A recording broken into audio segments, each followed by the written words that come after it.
புதிய உடன்படிக்கையினுடைய ஒரு பாக்கியம் என்னவென்று சொன்னால், பிரதானமான ஒரு பாக்கியம் என்று கூறுவது, பழைய உடன்படிக்கையை போல் இல்லாமல் பிரமாணங்கள் அது கற்பனைகளே எழுதப்பட்டதாக இல்லாமல் it is written on the heart, இருதயத்தில் எழுதப்படுகிறது. அவை என்னுடைய ஜனத்தோடு, இஸ்ரேல் ஜனத்தோடு நான் செய்கின்ற புதிய உடன்படிக்கை என்னவென்று சொன்னால், என்று ஆரம்பித்து, நான் என்னுடைய கற்பனைகளை அவருடைய இருதயத்திலே நான் எழுதுவேன், மனதில் வைத்து இருதயங்களிலே நான் எழுதுவேன் என்று சொல்கிற அந்த முக்கியமான ஒரு பகுதி தான். ஆகவே சகல காவலோடும் உங்களுடைய இருதயத்தை காத்துக்கொள்ளுங்கள் என்று எழுதியிருக்கிறது. நம் தேவனுடைய சபைக்கு வரும்பொழுதும் உன் நடையை காத்துக்கொள் என்று பழைய ஏற்பாட்டில் நாம் வாசிக்கிறோம். அது சரிதான். அந்த நாட்களில் அப்படித்தான் அவர்கள் மிகுந்த மகிழ்ச்சியோடும் கர்த்தருடைய ஆலயத்திற்கு போவோம் வார்கள் என்று சொன்ன பொழுது மிகுந்த ஆரவாரத்தோடும் மகிழ்ச்சியோடும் தங்களுடைய ஹோல் ஃபேமிலி, முழு ஃபேமிலியும் அழைத்து கொண்டு கர்த்தர் ஆலயம் செல்லுவோம் வாருங்கள், இது இந்த நாள் கர்த்தருடைய நாள், அவருடைய சமூகத்துக்கு நாம் போவோம், அவருடைய வழிகளை அவர் நமக்கு போதிப்பார், அவருடைய கற்பனைகளில் நாம் நடப்போம், அங்கே அவருடைய வார்த்தை தங்குகிற அந்த ஸ்தலம் நம் எருசலேமுடைய அங்கே ஆலயத்திலே கூடி வருகிற ஒரு நேரம் என்றெல்லாம் அந்த கர்த்தருடைய வார்த்தையை கேட்பதற்கும், அதை குழுமி வருவதற்கும், அவருடைய சபையிலே அவருடைய பிரசன்னத்திலே அமர்ந்திருப்பதற்கும் தேவர் வெரி ஹாப்பியாக, அப்படி ஒரு மகிழ்ச்சியுடையவர்களாக அவர்கள் வந்தார்களே. நிறைய குட் திங். அவர்கள் நல்ல நடையை காத்து கொண்டு தே கேம், நம் சங்கீதத்தில் 100ஆம் சங்கீதத்தில் வாசிக்கிறதை போல், serve the Lord with gladness, come before His presence. கர்த்தரை மகிழ்ச்சியோடு நீங்கள் ஆராதனை செய்து அவருடைய சமூகத்திற்கு முன்பாக வாருங்கள். வித் சிங்கிங் என்று அவர் கூறுவார், பாடி வாருங்கள் என்று கூறுவார். அந்த நாட்களில் அப்படித்தான் அவர்கள் பாடி மகிழ்ந்து வாருங்கள், இன்று கர்த்தருடைய நாள், நாம் கர்த்தருடைய ஆலயத்திற்கு போவோம் என்று வாருங்கள் என்று சொல்லும் பொழுது அப்படி ஒரு மகிழ்ச்சி எல்லோருக்கும் வைத்திருந்தார்கள். அப்படி ஒரு நடையை நாம் பாதுகாத்து கொண்டிருப்போம் என்று சொன்னால், நம்முடைய கூடுகை என்று சொல்வது அந்த நாட்களில் பழைய ஏற்பாட்டில் இருந்த நாட்களை விட மேலான ஒரு சந்தோஷம். இயேசு கிறிஸ்துவுடைய சந்தோஷம் என்னவென்று சொன்னால், பிதா தன்னுடைய குமாரனை, அவருடைய சரீரத்தை, அவருடைய தலையிலே ஆரோன்றில் ஊற்றப்பட்ட அந்த தைலம் அப்படியே நாம் தாடி வழியாக இறங்கி சரீரம் முழுவதும் நிறைத்ததை போல் பரிசுத்த ஆவியானவர் இயேசு கிறிஸ்துவை என் தோழர்களை பார்க்கிலும், அந்த பழைய ஏற்பாட்டு பரிசுத்தவான்களை பார்க்கிலும் ஆனந்த தைலத்தினால் அவர் அபிஷேகம் பண்ணினார் என்று எபிரேயர் 1ஆம் அதிகாரத்திலே 9ஆம் வசனத்திலே நாம் வாசிக்கிறோம். ஏன் அந்த கிளாட்னஸ் ஆஃப் ஹார்ட், அந்த ஆனந்த தைலத்தை ஊற்றி நம்மை அபிஷேகிக்கிறார். That's a preparation. அது ஒரு பெரிய ஒரு ஆயத்தம். அது போன்ற ஆயத்தத்தை அனைவரும் இழக்கின்றபடினால் தான் they are so dull to the coming to the church. சபைக்கு தாமதம் வருவதும், கர்த்தருடைய ஆலயத்தில் தங்கியிருப்பவன் பாக்கியவான் எழுதியிருக்கிறது. அங்கே சவுலோடு சேர்ந்து ஒருமித்து வாசம் செய்து தங்கியிருக்கக்கூடிய அந்த உணர்வு அற்றவர்களாகவும், ஜஸ்ட் விசிட்டர் போல் வந்து போகிறவர்களாகவும் ஒரு சிலர் அப்படிலாம் அவர்கள் இருக்கும் பொழுது, அவர்கள் தங்கள் நடையை காத்து கொண்டு அவர்கள் ஆனந்த தைலத்தையோடு அவர்கள் மகிழ்ச்சியோடு ஆராதனைக்கு என்று போகிறோம் என்று அந்த உற்சாகத்தோடு வருவதில்லை. ஐநோதை நான் ஒரு சிஐசி குடும்பத்தில் பிறந்தவன் இருந்தாலும், எனக்கு 6 sister, I am the only Sun. அந்த 7 பேர் இருந்தாலும், 7 எங்கள் அப்பா அம்மா 9 பேர். உடஞ்சி எவ்வளோ பெரிய ஒரு சந்தோஷம். அந்த பெரிய ரட்சிப்பின் சந்தோஷம் இல்லாவிட்டாலும் கோயிங் டு த சர்ச், சபைக்கு போகிறோம் என்ற ஒரு சந்தோஷத்தை இந்த ஜெனரல் வே, பொதுவான வழியிலே அதை நாங்கள் ஆலயத்திற்கு அப்படி நாங்கள் ஆயுதத்தோடு செல்வோம். பெஸ்ட் ட்ரெஸ்ஸை நாங்கள் போட்டுக்கொள்வோம். எங்கள் பேரண்ட்ஸும் அப்படி தான் நல்ல ட்ரெஸ் போட்டு வர வேண்டும் என்று அவர் சொல்லுவார். எல்லோரும் நல்ல ட்ரெஸ்ஸை போட்டுக்கொண்டு யூனோ ஜாய்ஃபுல் கோயிங் தான். அந்த ஞாயிற்றுக்கிழமை சும்மா துணி துவைப்பதற்கும் அல்லது கொஞ்சம் தூங்குவதற்கும் இன்னும் கொஞ்சம் சோம்பேறித்தனத்திற்கும் அதை யூஸ் பண்ணலாமே என்று நீண்ட இந்த கொடிய காலத்திலே வி வேர் தேட் அந்த நாட்களே எங்களுடைய பெற்றோர் மத்தியிலே வாழ்ந்த அந்த காலங்களிலே ஞாயிற்றுக்கிழமை என்று சொன்னால் அப்படி ஒரு பரவசத்தை எங்கள் உள்ளங்களிலே கொண்டு வந்து வைத்து விட்டார்கள் ஐயா. அப்படி ஒரு நடையை காத்துக்கொண்டு கர்த்தருடைய ஆலயத்திற்கு போகும்பொழுது with great joy serve the lord with gladness, கர்த்தரை மகிழ்ச்சியோடு ஆராதனை செய்வதற்கு தங்களை நடையை பாதுகாத்து கொண்டிருக்க வேண்டும். when the Sunday will come, ஞாயிற்றுக்கிழமை வரும், கர்த்தர் ஆலயத்திற்கு போவோம், வாருங்கள் சண்டே வந்து விட்டது என்று சொன்னால் மிகுந்த மகிழ்ச்சியாக இருந்தேன் என்று சொன்ன அந்த தாவீதின் மகிழ்ச்சியை விட தோழர்களை பார்க்கலாம் ஆனந்த தைலத்தினாலே அவருடைய சரீரத்திலே அபிஷேகம் நிறைந்து அவர்கள் கர்த்தரை சேவிப்பதற்கும் அவர்கள் ஒன்று கூடி வருவதற்கும் சபை கூடி வருவதற்கும் பேரார்வம் கொண்டவர்களாக இருக்க வேண்டும். ஹல்லேலூயா. அதுபோன்ற ஒரு இருதயத்திற்குரிய அந்த பகுதியைத்தான் இன்னும் ஆண்டவர் தன்னுடைய ஓமையிலே அவர் அடிக்கடி அதை அவர் கூறுவார். அடிக்கடி என்று சொல்ல விட ஆல்மோஸ்ட் எவ்ரிதிங் எல்லாமே கூட அவர் கூறின வார்த்தைகள், அவர் கூறின ஓமைகள், அவர் ஜனங்களோடு அவர் புத்தி சொன்ன காரியங்கள், அவர் நடந்து கொண்டு ஆலயத்தில் அவர் செய்த சில கிரியைகள் செய்கைகள் அனைத்திலுமே ஈவன் அவருடைய அற்புதங்களிலுமே கூட ரிலேட்டட் டு ஹார்ட், அந்த இருதயத்திற்கு ஒரு தான் வைத்திருந்தார். பழைய ஏற்பாட்டில் இல்லாத ஒரு புதிய ஆரம்பம் என்னவென்று சொன்னால் யோவான் ஸ்நானகன் அவன் வருகிறான். அவன் வரும்பொழுது ரிப்பெண்ட், மனம் திரும்புங்கள், உங்களுடைய இருதயத்திலே திரும்புங்கள் என்று அவர் சொல்லிக்கொண்டு பரலோக ராஜ்யம் வந்துவிட்டது, பரலோக ராஜ்யம் இருதயத்திற்கு உரியது, பரலோக ராஜ்யம் பழைய ஏற்பாட்டில் உள்ள அந்த மக்களுக்கு நியாயப்பிரமாணத்தின்படி வாழ்ந்த மக்களுக்கு இல்லை, இதை மனம் திரும்புகின்ற இருதயத்தின்படி மனம் திரும்பி வாழ்கிறவர்களுக்கு உரியது சமீபமாக வந்துவிட்டது. இயேசு தன்னுடைய ஊழியத்தை ஸ்டார்ட் பண்ணும்பொழுது மனம் திரும்புங்கள், பரலோக ராஜ்யம் சமீபமாக இருக்கிறது என்று அவர் கூறி ஆரம்பித்தார். அதுபோன்ற ஒரு பொன்னான மனம் திரும்புதல், அந்த டேர்னிங் அ ஹார்ட், இருதயம் திரும்பி வாழுகின்ற ஒரு வாழ்க்கை என்பது புதிய உடன்படிக்கைக்கே உரிய ஒரு பாக்கியம்.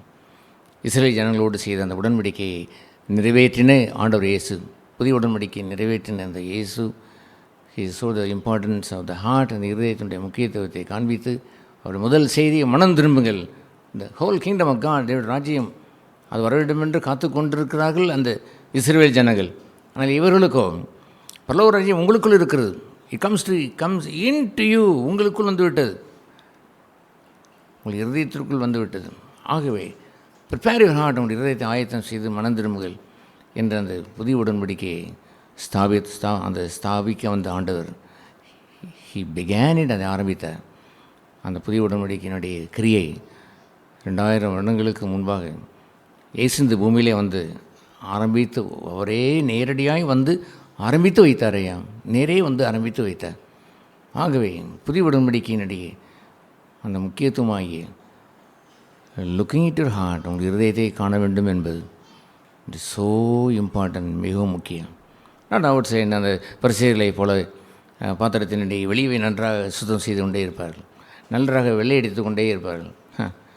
பரிசேயர்களை, நான் இப்பொழுது புதிய உடன்படிக்கையை உங்களை அறிவிக்க வந்திருக்கிறேன். பாத்திரத்தின் வெளியே அல்ல, உள்ளே சுத்தம் செய்யுங்கள். வெளியே சுத்தம் வேண்டுமா?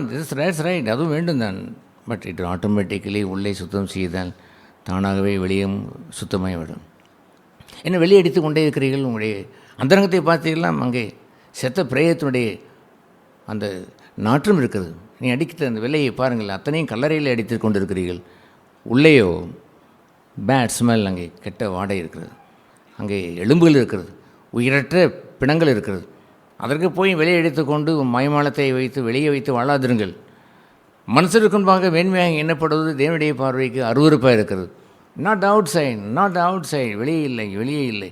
இட் இஸ் த ஹார்ட், இருதயம் என்று புதிய உடன்படிக்கையை ஸ்தாபிக்க வந்த இயேசு நேரடியாக இந்த பூமிக்கு பாவிகளை ரட்சிக்க கிறிஸ்து இயேசு இந்த உலகத்திற்கு வந்தார். That's right.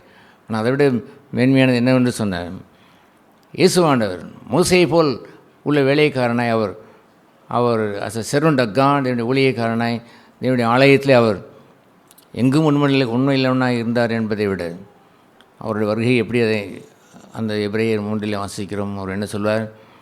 அவர் சொல்வார், இயேசுவோ அவர் தன்னுடைய சொந்த வீட்டிற்கு, அவருடைய தேவனுடைய ஆலயத்திற்கு என்று இருக்கக்கூடிய மேலோட்டமானதல்ல, சொந்த வீட்டிற்கு குமாரனாய் வந்து அவர் எங்கும் உண்மையில்லவராக என்றார். மோசேயும் இயேசுவும் 2 பேரும் ஒரே ஒளியை தான் செய்தார்கள். இந்த டிஃபரன்ஸ் வித்தியாசம் என்னவென்றால் அந்த காலத்தினுடைய வித்தியாசம். பழைய ஏற்பாட்டினுடைய தரத்தின்படி எக்ஸ்டர்னலி த டெம்பிள், வெளியே உள்ள அந்த அந்த ஆலயத்திலே அவன் எங்கும் உண்மையிலவனாக இருந்தான். As a servant of God, ஊழியனாக இருந்தான். நான் இப்பொழுது புதிய உடன்படிக்கையிலே as a son of God, என்னுடைய குமாரனாய் ஹீ ஹிம்செல்ஃப் கேம், அவரே வந்து சொந்த வீட்டிற்கு. We are all his own house, not the temple of God. நான் ஆலயம் என்பது அல்ல. அந்த ஆலயம் என்று சொல்கின்ற வெளிப்பிரகாரமான மேன்மையை இயேசு மறுத்தார். 40 இடங்கள் கட்டின இந்த ஆலயம், சாலமோன் காலத்திலே கட்டின ஆலயம், ஒரு ஒளி சத்தம் கூட கேட்காமல் கட்டி வைத்த பியூட்டிஃபுல் அழகுள்ள ஆலயம். இதை பார்த்து நீங்கள் என்ன சொல்கிறீர்? இடித்து போடுங்கள், நான் அதை 3 நாளில் கட்டுவேன் என்று நீங்கள் சொல்கிறீர் என்று அவர்கள் ஆத்திரமடைந்தார்கள். ஆண்டவர் சொன்னதெல்லாம், அவர் எக்ஸ்டர்னல் டெம்பிளை நான் அகற்ற வந்தேன், நான் கட்ட விரும்புவதெல்லாம் த பாடி ஆஃப் கிரைஸ்ட், கிறிஸ்துவனுடைய சரீரம், அல்லது தேவன் வாசம் செய்கிற அவருடைய சொந்த வீடு என்று சொல்வதெல்லாம் நாட் த டெம்பிள். வெறும் டெம்பிள் என்று நீ வைத்திருக்க கட்டடம் ஒன்றும் இல்லை, அதெல்லாம் மேன்மை இருக்கிறது. கட்டடத்தை பாதுகாத்து பராமரித்து அதற்கு ஒரு தர்மகர்த்தாவை நியமனம் செய்து அதை பேணி பாதுகாக்க வேண்டும் என்பதுதான் பெரிய காரியம். அவன் மோசே அதை செம்மையாக செய்தான். அவன் புளிப்பில் அப்போ பண்டிகை என்றால் அங்கே புளிப்பு இருந்திருக்கக்கூடாது, அங்கே அந்த ஈசோப்பினால் சுத்திகரிக்க வேண்டும் என்ற காரியம் என்று அதை அங்கே சுத்திகரித்து கொண்டு வந்திருக்க வேண்டும். அந்த பானபாத்திரங்களை எல்லாம் சுத்தம் பண்ண வேண்டும், எல்லாம் அதுவும் இருந்தது. Everything was there. அங்கே அது வெளியே அங்கே பிரகாரமான அந்த காரியங்கள் அங்கே உள்ளே இருந்தாலும், புதிய ஏற்பாட்டிலோ அந்த டெம்பிள், வெறும் டெம்பிளை வைத்து நாம் மேன்மை பாராட்டுவதில்லை. கட்டடத்தை வைத்து மேன்மை பாராட்டுவது என்று சொல்வது எவ்வளவு கொஞ்சம் மேன்மை பாராட்டி கொள்ளலாம்? 0, 0, 1% கூட அதை குறித்து மேன்மை பாராட்டி விடக்கூடாது. அனித்தியமான உலகப் பொருளிலே உண்மையாயிராவிட்டால் என்ற ஒரு பகுதியைத்தான் சபையிலே நாம் சுத்தம் என்று வைத்திருப்பதோ, கிளீனிங் என்று வைத்திருப்பதோ, அதை துடைத்து என்று வைத்திருப்பதோ உண்மை, உத்தமம்.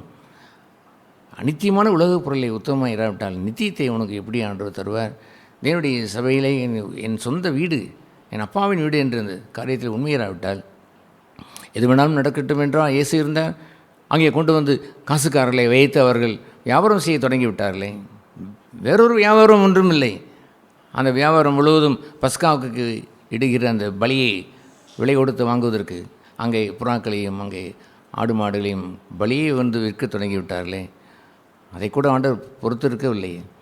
இன்னும் அது போன்ற ஒரு பகுதியை ஆண்டவர் அகற்றும் பொழுது பிதாவுடைய வைராக்கியம், அந்த வைராக்கியம் அவரை பற்றி எரிந்தது என்பதைத்தான் சீசர்கள் கண்டார்கள். ஹி வாஸ் ஜெலஸ், வைராக்கியம் கொண்டவராய் அவர் இருந்தார். ஈவன் டு தி எக்ஸ்டர்னல், வெளியும் அந்த வைராக்கியத்தை வைத்திருந்தார். கெட் அவுட், வெளியேயும் அவர் அங்கே வியாபார சலமாய் மாற்றுவது சரிதானா என்பதை ஆண்டவர் கேட்டார். அவர் தேவனுடைய ஆலயம் என்று சொல்வதை உள்ளேயும் தூய்மையை விரும்பினார், வெளியும் அவர் விரும்பத்தான் செய்தார். ஐயா, அப்படிப்பட்ட ஒரு பகுதியைத்தான் நாம் வைத்திருக்கிறோம். உண்மை அவர் கொடுத்த அனித்தியமான பொருளிலே ஒரு கட்டணம் கொடுத்ததுக்கிறார் என்றால் உண்மை, ஒரு சேர் உட்காந்துருக்கு கொடுத்ததுக்கிறார் என்றால் உண்மை. ஒரு காலத்திலே எவ்வளோ காலம் வருடக்கணக்கில் நாம் பெட்ஷீட்டை விரித்து கீழே உட்கார்ந்திருந்தோம். நாம் இப்படி ஒரு சேரை கொடுத்தால் அதை நாம் பத்திரமாய் பாதுகாத்துக் கொள்கிறோம், பெட்ஷீட்டை பாதுகாத்தோம், சேரை பாதுகாத்துக் கொள்கிறோம் என்றெல்லாம் கட்டிப்பிடித்து அரவணைத்து அதை ஆராதனை செய்ததில்லை. இன்னும் ஒரு நாளும் இல்லை. I give value for the building or anything 0, spiritual value 0. ஆனால் உத்தமம் என்ற ஒரு பகுதி இருக்கிறது, அதை அவர் பார்ப்பாராம். எஸ், அனித்தியத்தை அவன் கவனமில்லை என்றான், அவன் நித்தியத்திலும் கவனமற்றவனாக இருப்பான்.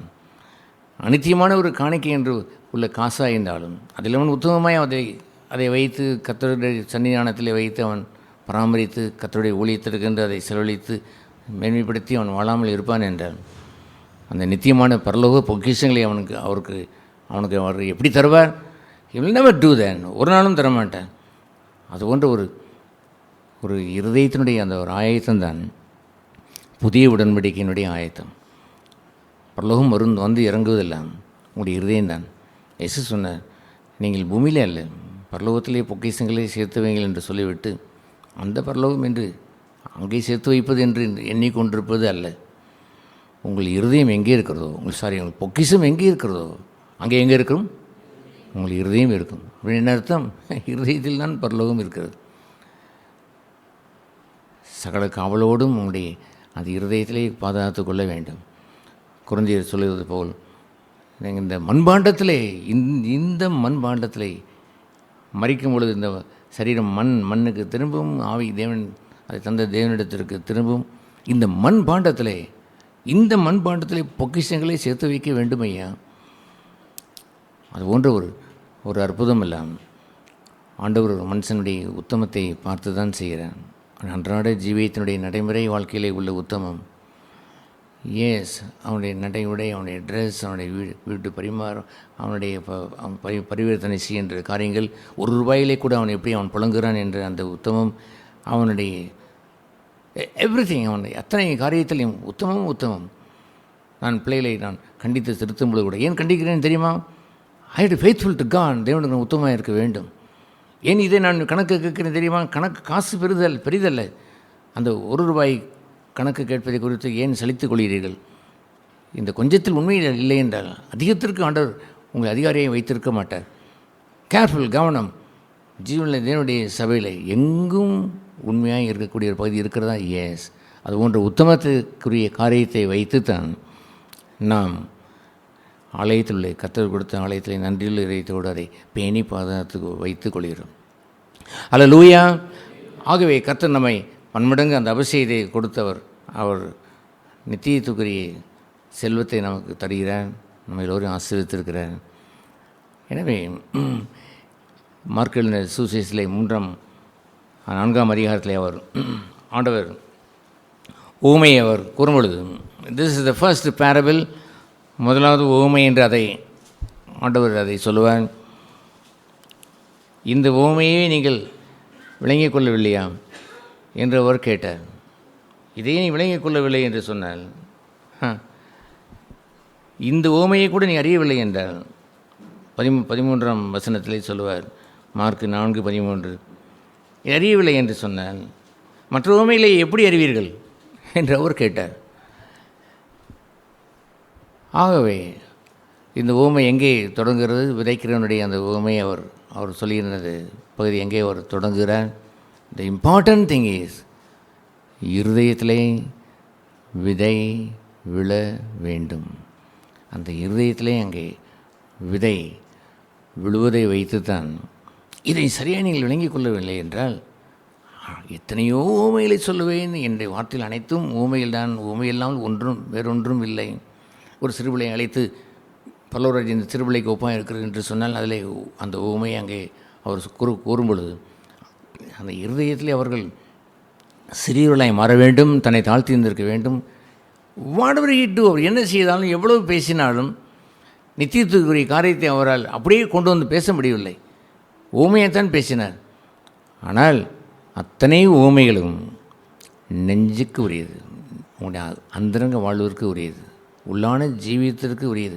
இதுவே நீங்கள் ஆரம்பத்தில் நீங்கள் புரிந்து கொள்ளவில்லை என்று சொன்னால், I have to say so many things, நிறைய காரியங்கள் பேச வேண்டுமே, அதையெல்லாம் எப்படி விளங்கிக் கொள்வீர்கள்?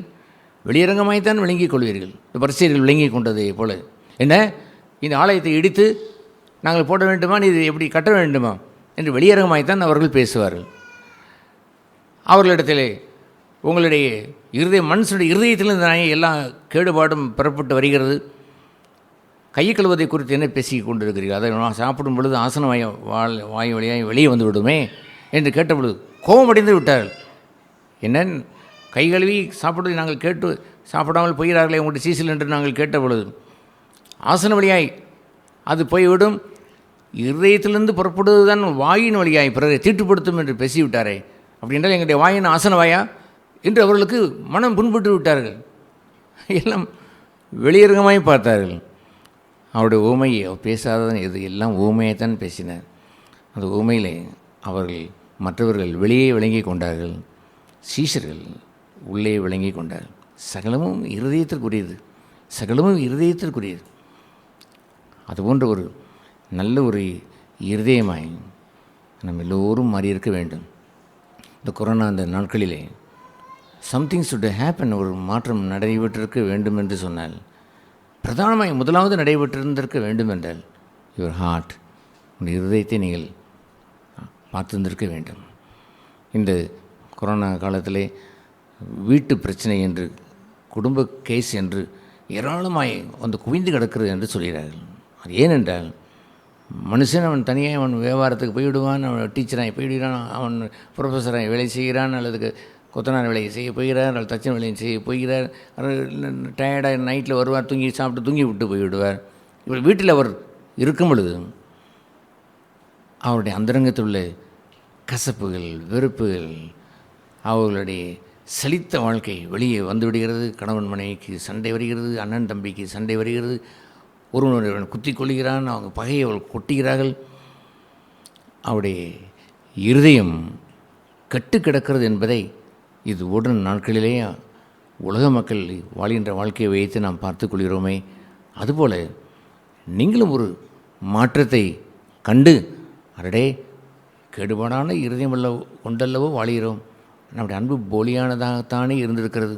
அல்லது ஒரு மனைவி அவர் எண்ணும் பொழுது, அவர் சம்பளம் வாங்கி கொண்டு வரும் பொழுது, அவர் என்ன வேலையை பார்த்தாலும் அவர் ஒரு 600 ரூபாயை கொண்டு வருகிறார், 500 ரூபாயை கொண்டு வருகிறார், அல்லது மாதத்தில் ஒரு 10,000 கொண்டு வருகிறார், whatever it is something அவர் கொண்டு வரும் பொழுது, கணவரே என்று அவரை போற்றியிருந்த நான் இப்பொழுது அவர் ஒன்றும் கொண்டு வரவில்லை என்று அறிந்தவுடனே ஆத்திரம் உண்டாகிறது. சட்டி பானையை உடைக்கிறாள், உடைக்கக்கூடியது மண்பாண்டம் இப்பொழுது இல்லை, ஏதாவது சத்தம் போட்டு டமால் டுமையில் என்று அவங்க சமையல் கட்டளை கேட்கிறது, எண்ணத்தை வைத்து சமைக்கிறது என்று சத்தம் போடுகிறாள். தன் புருஷனை அன்பு கூர்ந்ததே போல் இந்த அன்பெல்லாம் வடிந்து போய்விட்டது இப்பொழுது. ஆகவே பெரிய ஒரு சண்டை அங்கே உண்டாகி விடுகிறது. உங்கள் பண்ணை என்ன செய்தான் என்று இவன் கேட்கிறான், உங்கள் பண்ணி நீ என்னத்தை கொண்டு வந்த அவள் கேட்கிறாள். குடும்ப சண்டை என்று இந்த ஜுடிஷியேஷன் அந்த நீதிமன்றத்தில் முன்பு இருந்ததை விட 25 மடங்கு கூடி வந்துவிட்டதான். 25 24 சம்திங் லைக் தட், அவ்வளோ மடங்கு கூடி வந்து விட்டதான். கேஸ் போட்டு அதை செய்தவர்கள் என்ன தராதரம் உள்ளவர்களோ நமக்கு தெரியாது. கிறிஸ்துவர்களாக இவர்கள் கேஸ் போட மாட்டார்கள். ஆனால் கேஸ் போடாமலே இவர்கள் தங்களுடைய இருதயத்திலே அவர்கள் அன்பற்ற தன்மை உடையவர்களாய், பணம் அது பெரிதாய் அவர்களுக்கு வந்தபடினால் அவருடைய அன்பு தனிந்து போய்விட்டது. தன் புருஷன் பணம் கொண்டு வந்த பொழுது மகிழ்ச்சி, இப்பொழுது இந்த 6 மாதங்கள் பணம் இல்லை என்று சொன்னவுடனே அவர்களுக்கு இகழ்ச்சி, அவர்களுடைய கௌரவம், அவருடைய பேச்சுக்கள், அவருடைய காரியங்கள் அனைத்தும் கசப்பாய் மாறி சண்டைகள் போட்டிகளெல்லாம் வந்துவிட்டது ஐயா. ஆகவே இந்த ஃபர்ஸ்ட் ஓமானத்தை அவர் ஆண்டவர் சொல்லும் பொழுது அவர் சொன்னார், இந்த ஓமானம் இதையவே நீங்கள் விளங்கிக் கொள்ளவில்லை. கேட்கிறார், விளங்கிக் கொண்டார், கேட்டபொழுது விளங்கவில்லை என்று சொல்லிவிட்டார்கள் சீசர்கள். என்ன, இந்த முதல் ஓமையே விளங்கவில்லையா? அப்படியானால் மற்ற ஓமைகள் எவ்வளோ நான் சொல்ல வேண்டியிருக்கிறது, இதெல்லாம் எப்படி நீ விளங்கப் போகிறீர்கள் என்று அவரை உலுக்கி வைத்து அந்த முதல் ஓமையை அவர் சரியாய் அவர் செம்மையாய் அவர்கள் அறிந்து கொள்ளும்படி, அந்த முக்கியத்துவத்தை உணரும்படி அந்த இருதயத்தினுடைய பகுதியை ஆழமாய் அங்கே அவர்களோடு திரும்பவும் அதை வைத்து பேசினார். அல்லேலூயா. மற்ற ஊமைகளை கூட அவர் அவ்வளவாய் அவர் திருப்பி எடுத்து பேசினதில்லை. இதை ஏன் முதலில் அப்படி அவர் பேசினார் என்றால், இருதயம், நாம் சொல்கிற வார்த்தைகள் அனைத்தும் யுவர் ஹார்ட், உங்கள் இருதயத்திற்குரியதான். ஆகவே அவர் கூறும்பொழுது அந்த விதைக்கிற அந்த ஓமையிலே விதைக்கிறவன் ஒருவன் சென்றான், விதைக்கிறவன் வசனத்தை விதைக்கிறான் என்று 14ஆம் வசனத்திலே அவர் கூறினார். வசனத்தை அவன் விதைக்கிறான். இயேசு நேரடியாய் 2000 வருடங்களுக்கு முன்பாக நேரடியாக அவர் பேசினார். ஒண்டர்ஃபுல் திங், புதிய ஏற்பாடு என்று இங்கே கூறப்பட்டு ஆவியானவர் இதை எழுதி வைத்து நமக்கு கொடுத்திருக்கிறாரே, அந்த பகுதிக்கு விட மிக மிக மகிழ்ச்சியான ஒரு பகுதி என்னவாக இருக்கக்கூடும், நேரடியாக செய்வதுதான், பேசுவதுதான். நீங்களே இயேசு கிறிஸ்து நாட்களே இப்பொழுது இருக்கிறது போல் யோசித்து பாருங்களேன். அவர் வருகிறார் என்று 6 மணிக்கு அவர் அந்த இடத்துலேருந்து பேச போகிறார் என்று இருந்தால் என்ன செய்வீர்கள்? அடிச்சு ஃப்ரெண்டு ஓடி இயேசு பேச போகிறார், அவரை முகத்தை பார்க்க வேண்டும் என்று ஆசையோடு பார்ப்போம், பார்க்க மாட்டோம். அவரை கேட்கிற அத்தனை வார்த்தையும் அல்லேலூயா என்ற ஆசையோடு நாம் எடுத்துக்கொள்வோம். ஆனால் ஆண்டவரோ எதை காட்டிலும் தன்னுடைய வசனத்தை தான் அவர் பிரஸ்தாபப்படுத்தினார். அவர் வந்த பொழுது அதிலே வார்த்தை இருந்தது என்று தான் கூறி வந்தார். அது ஏனென்றால் கண்டு விசுவாசிப்பதை விட காணாது விசுவாசிக்கிற இந்த வார்த்தையை கேட்டு விசுவாசிக்கிறவன் இருக்கிறானே அவன்தான் நிலைத்து நிற்பவன். ஏசு இந்த பூமியிலே 33 ஆண்டு காலம்தான் இருந்தார், போய்விட்டார். ஆனால் ஆதி முதற்கொண்டு இன்று வரைக்கும் நிலைத்திருப்பது என்னவென்று தெரியுமா? இஸ் வேர்டு, ஒரு வார்த்தை தான். ஆகவே வார்த்தை என்று ஒன்று வரும்பொழுது அதை குறித்த முக்கியத்துவத்தை உணராத ஒரு மனுஷன் ஜென்மத்திற்கும் தன் இருதயத்துக்குரிய ஒரு செய்தியை அவன் பெற்றுவிடவே இயலாதையா. இதை காட்டிலும் கர்த்தர் தன்னுடைய வார்த்தையைத்தான் பிரஸ்தாபப்படுத்தி வைத்தார். நான் ஒரு சகோதரனிடத்தில் பேசும்பொழுது வார்த்தை இப்படி சொல்லுகிறது தெரியுமா உங்களுக்கு? அவர் சொன்ன நானே சத்தியம் என்று சொன்னார். ஐயா, பொய் பேசுவது என்று சொல்வது அவன் பொய்க்கு பிதா என்று எழுதியிருக்கிறது. அது இருக்கிறது, அது இருக்கட்டும் என்று அவர் டைரக்ட் பண்ணுகிறார். வேறு ஒன்றை அவர் சொல்ல வருகிறார். சாரி பிரதர், நான் வார்த்தையை மேன்மைப்படுத்துகிறேன், இந்த வார்த்தைக்கு நடுங்குகிறேன். அப்படி வசனத்தை கேட்டு நடுங்குகிறேன் என்று ஏசாயா கடைசி அதிகாரத்திலே அவங்க எழுதியிருக்கிறது. வானம் பூமி ஒளிந்து போகும், வார்த்தை ஒளியுவதில்லை என்று நாம் கூறும்பொழுது அவர்கள் அதை வார்த்தையை தூக்கி எறிய பார்க்கிறார்கள். அறிவு லைக் தான் அப்படி நீ இருந்துவிடக்கூடுமோ, அப்படி இருந்து விடுவது என்பது பின்னால் அது சொன்னப்பட்ட கெட்ட நிலமாய் மாறிவிடும். நல்ல நிலமாய் நாம் ஒருபோதும் இருக்க மாட்டோம். ஃபெர்டைல் லேண்ட், நல்ல நிலம் என்று சொல்வது வசனத்தை வார்த்தையை வேகமாய் பெற்றுக்கொண்டு ஆசையோடு பெற்றுக்கொண்டு அதை ரிசீவிட், அதை ஏற்றுக்கொண்டு பலன் கொடுக்கின்ற நிலம். ஆகவே ஆண்டவர் சொன்னார், இந்த பூமியை குறித்து அவர் சொல்லும் பொழுது அவர் என்ன சொல்கிறார்? ஒரு 1 2 3 4 நிலங்களை அவர் சொல்கிறார். அதில் 3 நிலங்களை குறித்து அவர் வருத்தத்தோடு அவர் சொல்லுவார். அந்த 3 நிலங்களுக்குரிய பகுதியை நீங்கள் கண்டுபிடித்து அதை எடுத்து போட்டால், அதை களைந்து போட்டால் பண்படுத்தின நிலமாய் மாறும். ஆகவே எப்படி அவர் குறிப்பிட்டு அதை எதை எடுத்து போட வேண்டும் என்று அவர் கூறுகிறார். அவர் சொல்கிறார், வசனத்தை கேட்டவுடனே சாத்தான், ஆங்கிலத்தில் இம்மிடியட்லி வந்து என்று தமிழில் வாசி, உடனடியே வருவான். பிசாசு அவனுக்கு பிடிக்காது என்னவென்று தெரியுமா? வசனம். அதுவும் சும்மா கேட்டு என்றால் பரவாயில்லை, விட்டு விடுவான். நீங்கள் தூங்குகிறதை போல் கேட்டுக்கொண்டு போவதை அவன் விட்டு விடுவான். கவனிக்காதே போல் கேட்டு விடுவதை அவன் விட்டு விடுவான். கொஞ்சம் சீரியஸாக நீங்கள் கேட்பதை போல் வந்துவிட்டான், உடனே வருவான். இல் கம் இம்மீடியட்லி, உடனடியாக வருவான். சிலர் என்னிடம் சொல்லியிருக்கிறார்கள், நான் வசனத்தை பைபிள் எடுத்து வாசித்தாலும் தூக்கம் வருகிறேன் என்று சொல்வார்கள். தூங்குங்களேன் என்று சொன்னேன். என்ன எப்படி சொல்கிறேன் என்று கேட்ட பொழுது, நான் தூங்கிவிடுகிறேன். வசனத்தை எடுத்து நான் படிக்க, அதுவும் தனியாக இருந்து நான் ஒரு தனி இடத்திலே போய் நான் ஆர்வத்தோடு நான் படிக்க நான் போகும்போது தூக்கம் வந்தால் உடனே மூடி, முன்பு அப்படி இருப்பதில்லை, அதை கொஞ்சம் போராடுவதை போல் போராடி கொண்டு தூங்கி கொண்டே படித்து 1 மணி நேரம் படித்து முடித்ததை போல் எண்ணிக்கொள்வேன். ஆனால் நானோ நல்ல தெளிந்த புத்தியோடு ஃப்ரெஷ்ஷாய் தூக்க சடவு இல்லாமல் நன்றாய் படிக்க விரும்புகிறபடியால் கொஞ்ச நேரம் படுத்து விடுவேன். ஒரு 5 minutes, 3 minutes, 2 minutes, even 10 minutes ஃப்ரெஷ்ஷாய் ஆன பிறகு I take the word of God, மறுபடியும் நான் வார்த்தையை எடுக்கிறேன். வார்த்தை மிகுந்த பொறுப்போடும் கவனத்தோடும் நான் விழிப்பாய் நான் படிக்கிறேன். ஆகவே வசனம் என்று ஒன்று வந்தவுடனே மெய்யாகவே அந்த வசனத்தை நேசிக்கிற மனிதனாய், வசனத்தை ஏற்றுக்கொண்டவர்களாய், அப்படி வார்த்தையை கேட்டு விசுவாசிக்கிறவர்களாய், அப்படியே ஏற்றுக்கொண்ட மக்களாய் அவன் ஒருவன் இருந்து அதை வார்த்தையை ஏற்றுக்கொள்ள ஆரம்பித்து விட்டான் என்றால் அதற்கு எதிரியாக இருக்கக்கூடியவன் பிசாசான உடனே வருவான். இம்மிடியட்லி வில் கம், உடனே வருவான். சில சமயங்களிலே கர்த்தருடைய வார்த்தையை கேட்கிற இந்த சபையிலே சகோதரர்கள் அப்படி கொஞ்சம் வெளியே உட்கார்ந்து கொண்டிருக்கிற நேரத்தில் தி ஸ்பீக் தி வேர்ல்ட்லி திங்ஸ், உலக காரியங்களே பேசிக்கொண்டிருக்கிற சில சகோதரர்களை நான் பார்க்கும் பொழுது ஐ கோ அண்ட் டைரக்ட் தேன், அதை மாற்றி நிறுத்துங்கள், ஆவிக்குரிய காரியங்கள் பேசுகிறது நான் சொல்லுவதில்லை.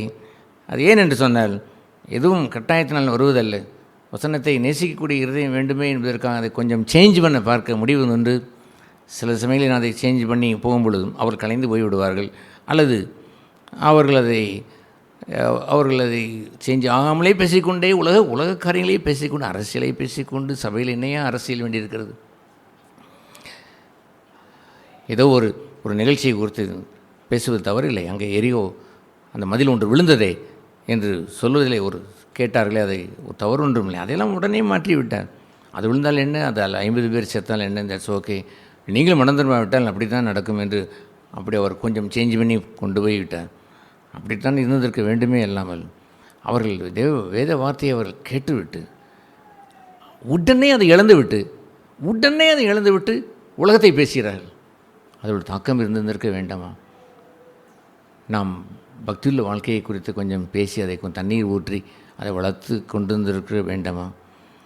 உடனே சகோதரிகள் ஏதாவது ஒன்றை சேலை குறித்தும் வியாபாரத்தை குறித்தும் அல்லது அது எதை குறித்தும் நாம் பேசுவது, அல்லது ஒரு பரிவர்த்தனை செய்வதை போல் நாங்கள் வைத்துக்கொள்ளுங்க நெல்லிக்காய் ஒன்று கொடுப்பது, அல்லது இவர் ஒன்றை கொடுப்பது, ஐ டோன்ட் அப்ரிசியேட் தேன். நான் ஒரு நாளும் அதை குறித்து நான் மிகுந்த வருத்தமடைந்திருக்கிறேன்.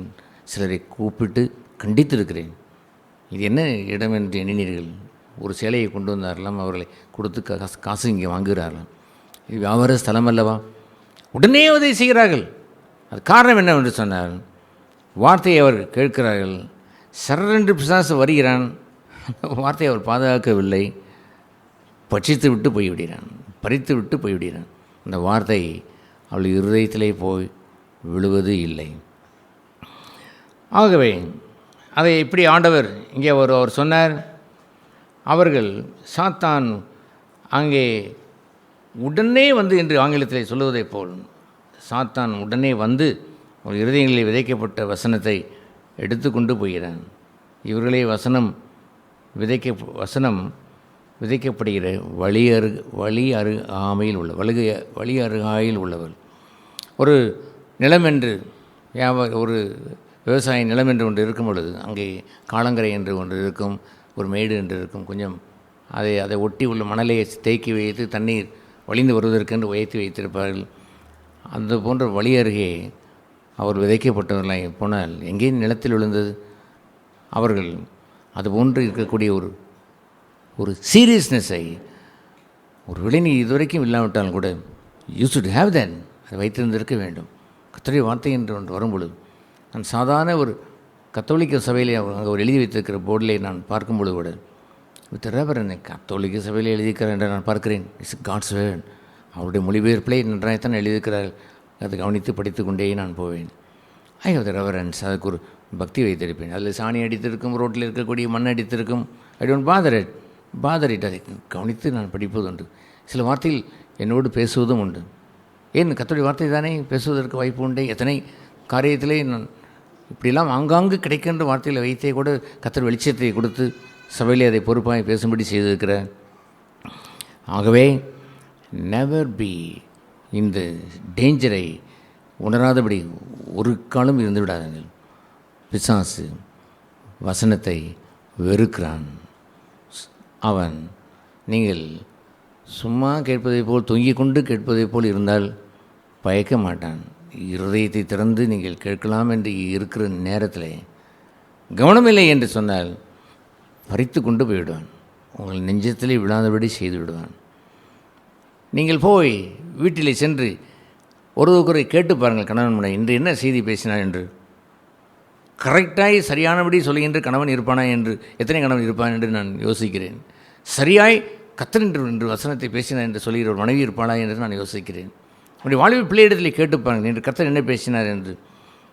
சரியாய் அதை வார்த்தையை நிதானித்து அதை கேட்டு அதை பெற்றுக்கொண்ட அந்த வாலிப பிள்ளை எத்தனை பேர் இதை பேசுவார் என்பதை நான் யோசிக்கிறேன்.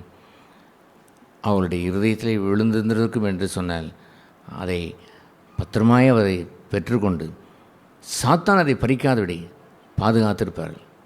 கர்த்தருடைய வேதத்திலே பிரியமாய் இருக்கிற மனுஷன் இரவும் பகலும் அதை தியானிப்பான். இரவும் பகலும் அந்த வார்த்தை அங்கே இருந்து அவனுக்கு பலன் தரும். நீர்க்காலின் ஓரத்தில் நடப்பட்டதாக இருக்கும். தன் காலத்திலே தன் கனியை தந்து இலை உதிராது இருக்கும் ஐயா, பச்சை பசையில் என்று இருக்கும். அல்லேலூயா. இந்த உலகத்தில் எதை வைத்து நீங்கள் வாழ்ந்து பச்சை பசையில் என்று இருக்கலாம் என்று எண்ணினாலும் கோடி ரூபாய் இருந்தாலும் உங்களை பச்சை பசையில் என்று வைத்திருக்காது. அல்லது முகத்தில் கலர் பூசிக்கிறோம் என்று சொல்லுகின்றது ஸ்பா என்று அடித்து கொண்டு என்னிடமும் கலர் பூசி கொண்டிருக்கு. அது ஒன்று உங்களை பச்சை நிறத்தை அடித்து கொண்டால் அது உங்களை மாற்றாது. உங்களுடைய பணம், உங்களுடைய ஆடம்பரம், உங்களுடைய ஒரு புது காரை வாங்கிவிட்டால் அல்லது புது பைக்கினை வாங்கிவிட்டால் பச்சை பசையில் என்று எண்ணிவிடாதீர்கள். No, even your new dress, உங்களுடைய புது ட்ரெஸ்ஸை போட்டுக்கொண்டு பச்சை பசையில் என்று இருக்கலாம் என்று யோசித்தாலும் யூ கேன் நெவர் பி, ஒரு நாளும் இருக்க இயல. அது அனைத்தும் அந்தரங்கத்திலிருந்து வேர்விட்டு வர வேண்டும். அப்பா, அந்தரங்கத்திலே அது நீர்க்காலின் ஓரத்திலே நடப்பட்டு அது தன் காலத்திலே தன் கனியை தர வேண்டும் என்றால் அது பூத்திருக்க வேண்டும், காயாக இருக்க வேண்டும், அது பலன் தர வேண்டும், அப்படியெல்லாம் வளர்ந்து நிற்க வேண்டும். அதுபோன்று ஒரு பகுதி இல்லை என்று சொன்னேன். If you don't pay attention, உங்களுடைய வார்த்தைக்குரிய மதிப்பை தரவில்லை என்றால். எங்கள் வீட்டில் எல்லோருக்கும் நல்ல பைபிள் இருக்கிறதா என்று நான் அடிக்கடி பார்ப்பேன். என் மனைவிடத்தில் கூட சில இதை மாற்றி விடுவோம் என்று சொன்னால் இல்லை வேண்டாம் வேண்டாம் என்று ஒரு சில சமயத்தில் சொல்வார்கள். ஒரு சமயம் நானே எடுத்து போட்டுவிட்டு இன்னொரு பைபிளை நான் கொண்டு வந்து, யாரோ கொடுத்த பைபிள் தான், அதை கொண்டு வந்து கொடுத்து படிக்க நான் சொன்னேன். எஸ், அப்படி எங்களுடைய வேத புத்தகம் அங்கும் இங்கும் சிதறி கிடக்கிற ஒரு வீடாய் கிறிஸ்தவ வீடு இருந்துவிடக்கூடாது. எஸ்பெஷலி நீங்கள் எப்படி இருந்துவிடக்கூடாது, பத்திரமாயும் வைத்திருக்க வேண்டும். என் சூட்கேஸை விட்டு நான் பைபிளை வெளியே எடுப்பதில்லை, உடனே மூடி அங்கே உள்ளே வைத்து விடுவேன். அல்லது வீடு என்று இருந்தால் அது பத்திரமான ஒரு இடத்துல வைத்திருப்பேன். என்னுடைய பழைய பைபிள் இருக்குது, யூஸ் பண்ணின பைபிள், புதுசு போல் தான் அது தோன்றும். கைப்பட்டு கொஞ்சம் ப்ரௌன் ஆகி மாறி இருந்திருக்கும், கலர் போட்டு கலராகி மாறி இருந்திருக்கும். எத்தனை ஆண்டு காலங்கள் நேசித்து வாசித்த வேதம் ஐயா, அதை நான் இழப்பதற்கே எனக்கு இஷ்டம் இருப்பதில்லை. வரிசையாக அடுக்கி வைத்திருக்கிறேன். யாரோ ஒரு சிலருக்கு நான் அதை கொடுத்துருக்கிறேன், விரும்பி கேட்டதை நான் கொடுத்துருக்கிறேன். மற்றபடியெல்லாம் I love the word of God, பழைய பைபிளை கூட வைத்திருக்கிறேன். அதுபோன்று வசனத்துக்கு விரோதி இந்த சாத்தான், அவன் அதை அறிந்து நிற்க வேண்டும். அவன் வருவான், வசனத்தை பெற்றவுடனே எடுத்துக்கொண்டு போக பார்ப்பான்.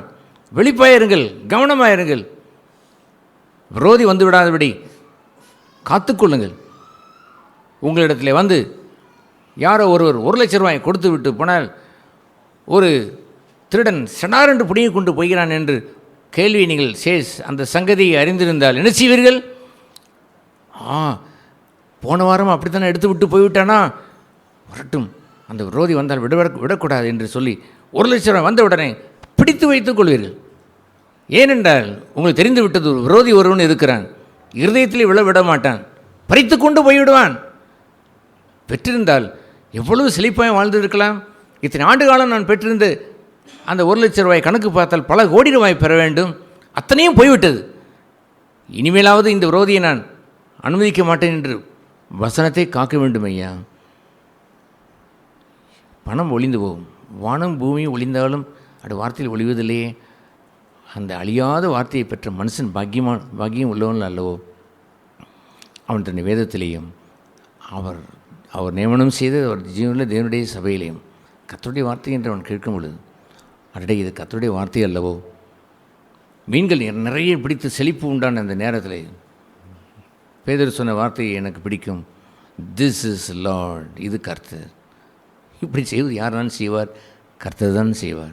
இவ்வளோ பெரிய அற்புதமான ஒரு நிகழ்ச்சி என்னவென்று சொன்னால், காட் இஸ் தேன், தேவன் அங்கே இருக்கிறார், அவர் வார்த்தையை நமக்கு தந்திருக்கிறார் என்ற விழிப்பை அவன் பெற்றிருந்திருக்க வேண்டும். பின்பு அவர் சொல்கிறார், அப்படியே வசனத்தை கேட்ட உடனே 16ஆம் வசனத்திலே இன்னொருவன் வசனத்தை கேட்டவுடனே அதை சந்தோஷத்தோடு ஏற்றுக்கொண்டான். தங்களுக்குள்ளே வேறு கொள்ள முடியாமல் கொஞ்ச காலம் மாத்திரம் நிலைத்திருக்கிறார்கள். வசனத்து நிமித்தம் உபத்திரமும் துன்பமும் உண்டான உடனே இடரல் அடைகிறார்கள். வசனத்து நிமித்தம் இடரல் அடைகிறார்கள். இவர்களே கற்பாறை நிலத்திலே விதைக்கப்பட்டவர்கள். இன்னொன்று, உங்களுடைய நிலத்தில் பண்படுத்த வேண்டும் சகோதர சகோதரிகளே. You should have remove the stones, எல்லா கற்களையும் பொறுக்கி எடுத்து தூக்கி இருந்திருக்க வேண்டும். விளைநிலத்தில் போய் கல்லா அங்கே கற்பாறை ஒன்று இருந்தால், கல் அங்கே கிடந்தால் அங்கே என்ன விதைக்க முடியும்? அங்கே அது என்ன பலன் தர முடியும்? உங்கள் இருதயத்திலே கல்லை எடுத்து போட வேண்டும் சகோதரர்களே. அங்கே இருக்கக்கூடிய கல்லையெல்லாம் பொறுக்கி க்ளீன் பண்ணியிருக்க வேண்டும், பண்படுத்தி இருந்திருக்க வேண்டும். அப்படி பண்படுத்த வேண்டிய ஒரு பகுதி என்னவென்று தெரியுமா? வசனத்து நிமித்தம், நேருக்கு நேராக வசனத்து நிமித்தம் கீழ்ப்படிய முடியாதபடி அவர்களுக்கு என்று ஒரு துயரம் வருகிறது என்று கண்டவுடனே மனம் புண்பட்டு அதை இது நம்மால் முடியாது என்று போட்டுவிட்டு போய்விடுவார்கள். ஒரு இச்சை என்று வருகிறது வைத்துக் கொள்ளுங்களேன், காம ஒரு ரோகம், அதை இச்சிக்கிற நேரத்தில் அதை அவன் நிறைவேற்றினால் அது ஒரு சிற்றின்பம் அவனுக்கு பொங்கி வரும். எஸ் ஓகே, ஆனால் அதை விட்டுவிட்டால் துன்பம் வரும். ஆகவே இவர்கள் அதுபோன்ற ஒரு விட்டுவிடுவதற்கு, உபத்திரம் வருவதற்கு, மாம்சம் ஆசை இச்சைகளும் என்று வருகிறதை அந்த ஆசையும் அந்த இச்சையும் போட்டு விட்டு போவதற்கு துன்பமடைய வேண்டுமே, அதற்கு அவர்கள் மறுத்து விடுவார்கள். கொஞ்சம் பொய் சொன்னால் இப்பொழுது ஆதாயம், இந்த ஒரு பொய் சொல்லிவிட்டால் இந்த கஷ்ட சூழ்நிலையில் தப்பித்து கொள்ளலாம். அல்லது நான் தான் செய்தேன் என்று சொல்லிவிட்டால் நம்ம இவன் இழிவாய் மதிப்பு போட்டு விடுவான். ஆகவே எதையாவது ஒன்று மாற்றி சொல்லுவோமே என்று அவர் சொல்ல ஆரம்பிக்கும் பொழுது தே ஹாப்பி, மகிழ்ச்சியாக இருக்கலாம். ஆனால் நேருக்கு நேராய் சாரி நான் பொய் சொல்லிவிட்டேன் என்று சொன்னால் கொஞ்சம் துன்பம் வரும். இவன் பொய் சொன்னான் என்று சொல்லிவிடுவானே என்ற அவன் அபிப்பிராயத்தை அவன் தேடத் தொடங்கி விட்டான். ஆகவே ஹிட்டெல்லாம் அவன் பொய் சொல்கிறான். வேத வசனமோ உள்ளதை உள்ளதென்றும் இல்லதை இல்லதென்றும் சொல்லுங்கள் என்று கூறியிருக்க வசனத்து நிமித்தம் முடியாது என்று சொல்லிவிடுகிறான். எத்தனை கிறிஸ்தவரிடத்திலே நான் என்னுடைய வாழ்க்கை மாற்றத்தை நான் சொல்லும் பொழுது உள்ளதே உள்ளதென்றும் இல்லதை இல்லதென்றும் இந்த நாவை தராசு போல் வைத்து கர்த்தர் என்னோடு பேசியிருக்கிறார். கள்ளத்தராசாக இருந்துவிடக்கூடாது. ஒன்று உள்ளதென்று இருப்பது ஒரு 100 கிராம் என்றால் அடுத்த பகுதியில் 100 கிராம் தான் வைத்திருந்திருக்க வேண்டும், 200 கிராமை வைத்து நான் பேசியிருந்திருக்கக்கூடாது என்று எனக்கு ஆண்டவர் பேசியிருக்கிறாரே என்று சொன்னால், ஆஹா அப்படியெல்லாம் அந்த உலகத்தில் வாழ முடியாது என்று சொன்னவர்கள் எத்தனை பேர், எத்தனை கிறிஸ்தவர்கள் கொஞ்சம் பைபிளை தூக்கி பிரசங்கம் பண்ணவும் கூப்பிட்டால் கூட பிரசங்கம் பண்ணி கொண்டிருந்தவர்கள். இந்த உலகத்தில் அப்படியெல்லாம் இருக்க முடியாது. வேதம் அப்படி சொல்லியிருந்திருக்கிறதே என்று கேட்டால் ஆண்டவருடைய வார்த்தை உண்மைதான், ஆனால் அப்படி இருக்க முடியாது. எப்படி இருக்கிறது பாருங்கள். ஆண்டவருக்கும் இவர்கள் சல்யூட் பண்ணி கொள்வார்களாம், அதெல்லாம் முடியாது என்று இந்த பக்கம் அவர்கள் தவறும் செய்து கொள்வார்களாம். வசனத்தின் மீதம் கீழ்ப்படிவதற்கு நேரம் வருகின்ற நேரத்திலே தன் லாப நஷ்டத்தை கணக்கு பார்த்து துன்பம் அடைய வேண்டியிருக்குமே என்று கருதி துன்பம் உண்டான உடனே இடல் அடைந்து விடுவார்கள். அவர்கள் அந்த கற்பாறையானது கற்களை எல்லாம் அவர்கள் எடுத்து போட வேண்டும். கர்த்தாவே, நான் கீழ்ப்படிய வேண்டிய நேரம் வரும் பொழுது கீழ்ப்படியாமை என்று உள்ளே வந்து நோ நோ நோ கஷ்டம் வேண்டாம், நீ இஷ்டத்திற்கு உன்னுடைய இன்பத்தை நீ சம்பாதித்துக்கொள், லாபம் வருகிறதே, இந்த நேரத்தில் போய் உண்மையை நீ வைத்து கொண்டிருந்தால் இந்த 1 லட்ச ரூபா உனக்கு கிடைக்குமா? பரவாயில்லை, சும்மா பொய் கையெழுத்து போடு, பொய் சாட்சி சொல்லு, இது அவன் தூண்டும் பொழுது லாபம் கிடைக்கிறது. ஆகவே இந்த லாபத்தை இழக்கக்கூடிய துன்பம் என்ற நேரம் வருகின்ற, கீழ்ப்படிதலுக்கு வருகின்ற கிரயம் செலுத்துகின்ற அந்த நேரம் வந்தவுடனே இடல் அடைகிறான், மறுத்து விடுகிறான். ஆகவே அவன் யாராக இருக்கிறான்? கொஞ்சம் வசனத்தை ஏற்றுக்கொண்டதை போல் ஏற்றுக்கொள்கிறான், நன்றாக இருக்கிறது பிரசங்கம் என்று ஏற்றுக்கொள்கிறான். பாலிய விஷயத்திலே 100க்கும் உண்மையாக இருக்க வேண்டும் என்று அவன் சொல்லும் பொழுது ஹல்லேலூயா சந்தோஷமாக ஏற்றுக்கொள்கிறான். அவன் உண்மையாக இருக்க வேண்டும் என்ற நேரம் வரும் பொழுது ஏற்றுக்கொண்ட அவன் வேறுவிட மறுக்கிறான். அவன் கற்பாறையிலே விதைக்கப்பட்டவனாய் கீழ்ப்படிவதற்கு அவன் மறுத்து விடுகிறான். லாப நஷ்டம் பார்க்கிற அந்த கற்பாறையை புனியறிய வேண்டும், வசனத்தை நான் பாதுகாத்திருந்திருக்க வேண்டும், அது என் உள்ளத்திலே பலன் தர வேண்டும் என்று அவன் பாதுகாத்து கொண்டிருந்திருக்க வேண்டும். பின்பு அவர் சொல்கிற ஒரு பகுதி என்னவென்று சொன்னால் 18ஆம் வசனத்திலே, வசனத்தை கேட்டும் உலக கவலைகளும் ஐஸ்வர்யத்தின் மயக்கமும் மற்றவைகளை பற்றி உண்டாகிற இச்சைகளும் உள்ளே பிரவேசித்து விட்டது.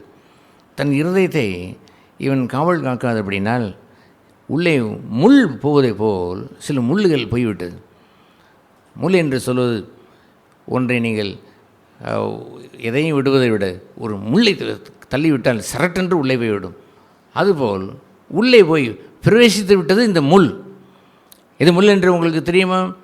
இந்த உலகத்தில் உள்ள இவன் நித்தியத்திற்கென்று பலன் கொடுப்பதற்குரிய நிலமாய் அழைக்கப்பட்டவன் இந்த உலகத்துக்குரிய கவலைகள், உலகத்துக்குரிய பணத்துக்குரிய கவலைகள், அவனுடைய வயிற்று பிழைப்புக்குரிய குறித்த கவலைகள்.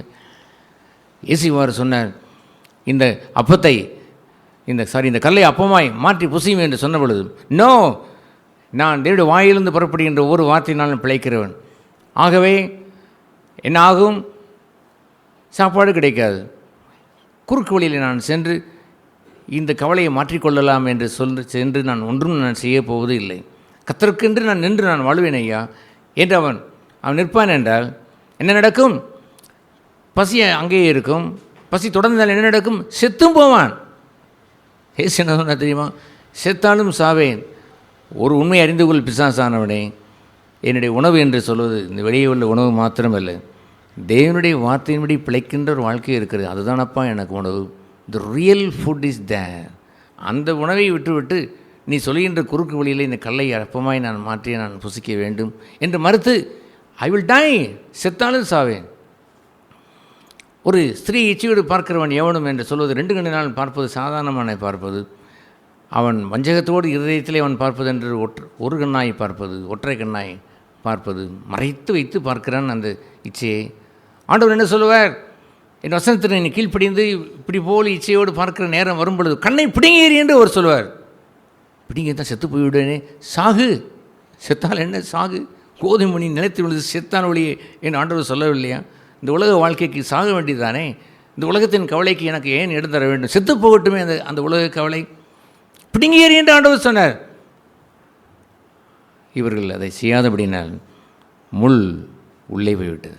உலகத்தின் கவலை வந்தவுடன் அடுத்தபடியாக வருவது ஐஸ்வர்யத்தினுடைய மயக்கம். பணம் என்று தேடி பணமும் கிடைத்து விட்டது. நான் சொல்லி கேளுங்க அருமையான சகோதர சகோதரிகளை, முதலாவது தேவனுடைய ராஜ்யத்தையும் நீதியும் தேடுங்கள் என்ற இந்த வார்த்தையை எத்தனை பேர் சின்னவன் மாற்றி அவர் அதெல்லாம் கிடையாது, நமக்கு வைத்து பிழப்பு ஒன்று முக்கியம் என்று சொல்லுவார்கள். யார் முக்கியமில்லை என்று சொன்னது? ஆண்டவர் சொல்லவில்லையா? என்ன சொன்னார்? முதலாவது தேவனுடைய ராஜ்யத்தின் நீதியின் தேடுங்களை வேலையெல்லாம் உங்களுக்கு கூட கொடுக்கப்படும் என்று அவர் சொன்னார். ஹல்லேலூயா. அவர் எப்படியாயிலும் கொடுப்பார். நீ வனாந்திரத்தில் இருந்தாலும் கொண்டு வந்து கொடுப்பார். பஞ்சகாலமாக இருந்தாலும் கொடுப்பார். ஒரு காக்காயை அனுப்பி அவர் கொடுப்பார். ஒரு சாரிபாத் விதவையை அனுப்பி அவர் கொடுப்பார். He will do wonderful thing. ஆச்சரியமான காரியமும் செய்வார். ஒன்றுமே இல்லாத இடத்துலேருந்து ஒன்றை உருவாக்கி அவர் தருவார். உடனே இவர்கள் உலக காரியங்களை முக்கியப்படுத்தி திடீர் அப்படினால் தே ஆல்சோ பிகம் ரிச். கொஞ்சம் ஐஸ்வர்யங்களாய் மாறி சிலரை வஞ்சகமும் செய்கிறார்கள். பார்த்தாயா, சபையிலே நான் இருந்திருந்தால் இப்படி ஐஸ்வர்யனாய் மாறி இருந்திருப்பேனா? சும்மா இறப்பா, அவர் சொன்னால் சொல்லி கொண்டு போகட்டும், நானாக சொல்கிறேன், சத்தியத்தை நாம் சொல்லுகின்ற சபையாக இருக்கிற பகுதியை அவர்கள் உதறி தள்ளிவிட்டு தே அட்ராக்ட் பீப்புள் அழைத்து, ஞாயிற்றுக்கிழமை நமக்கு முக்கியமான ஒரு வேலை இருந்தால் போகலாம், சம்பாத்தியம் இருக்கிறதே, யார் கொடுப்பார்? 500 ரூபாய். ஒரு நேரடியாகவே கேட்டார், சபை எனக்கு 500 ரூபா கொடுக்குமாயா? ஞாயிற்றுக்கிழமை என்னுடைய ஆர்டரை நான் விட்டு வந்தால் எனக்கு ரூபாய் கொடுக்குமா?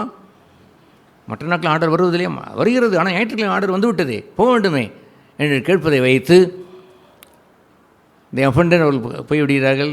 தி பாய்சன் அதர்ஸ், மற்றவர்களையும் கெடுத்து விடுகிறார்கள். அவர்களை கெடுத்து வசனத்துக்கு விரோதமாய், வசனத்தை கொண்டாடி வாழ்ந்த அந்த வாழ்க்கைக்கு விரோதமாய் கோலாகலங்கள்லாம் அவிழ்த்து தூக்கி எறிந்து போட்டுவிட்டு உலக காரியங்களுக்கு அவர் முக்கியத்துவம் கொடுத்தபடினால் ஐஸ்வர்யத்தின் மயக்கம் இப்பொழுது வந்துவிட்டது.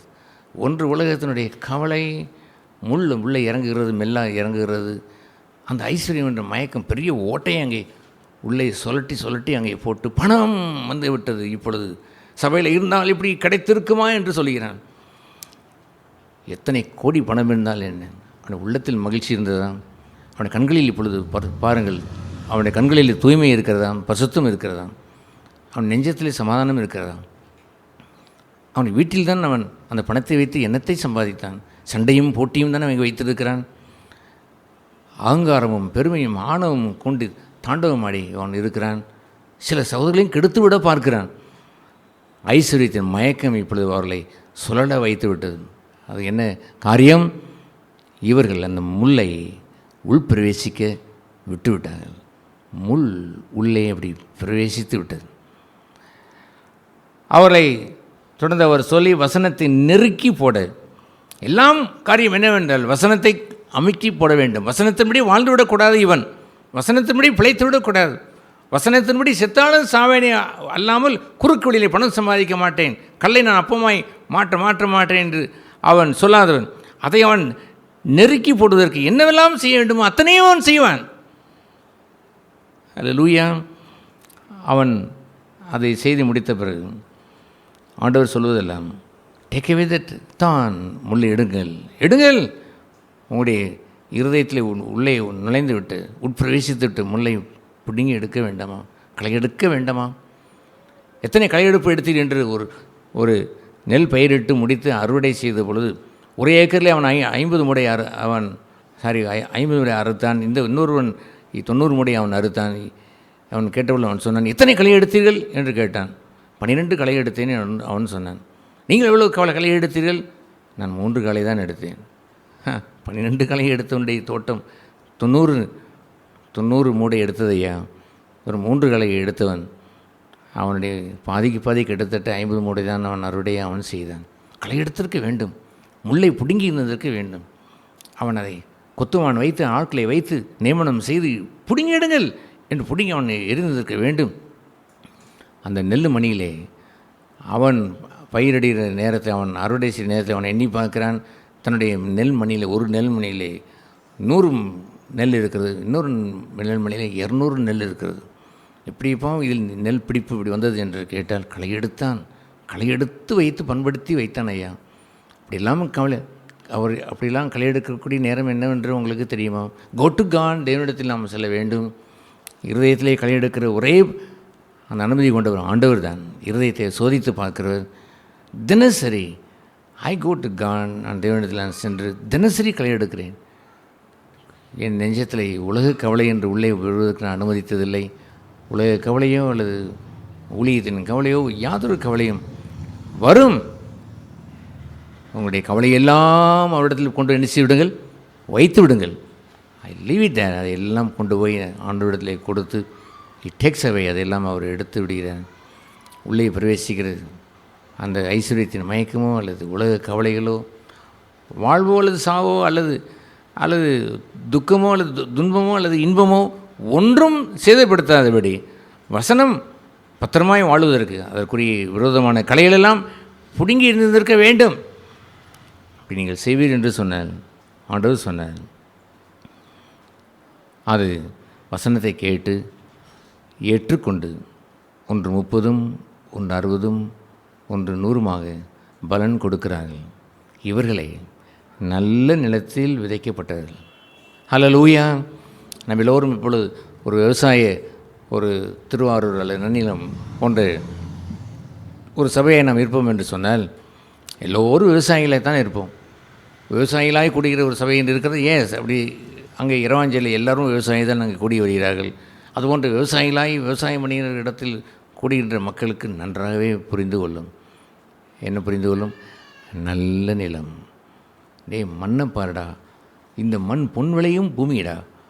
அப்படி ஒரு நல்ல நிலம், கல் பொறுக்கப்பட்டு அங்கே களை எடுக்கப்பட்டு அப்படி மண் அப்படி செழித்து போயிருக்கிறது. நீங்கள் விளங்கி கொண்டீர்களாம். அப்படித்தான் உங்களுடைய இருதயத்தை நல்ல பலன் கொடுக்கிற இருதயமாய், போன வருடம் பெற்ற வார்த்தைக்கு பலன் கொடுத்ததல்ல, போன வாரம் பெற்ற வார்த்தைக்கு பலன் கொடுத்தது மாத்திரமல்ல, டுடே இன்றும் அவர் கூறின வார்த்தைக்கு பலன் தர வேண்டும். ஹல்லேலூயா. அந்த நாட்களே எங்கள் அப்பா தோட்டத்தில் நிறைய பெரிய பண்ணை தோட்டம். அதில் இந்த பக்கம் நிலக்கடலை பயிரிட்டிருப்பார்கள், இந்த பக்கம்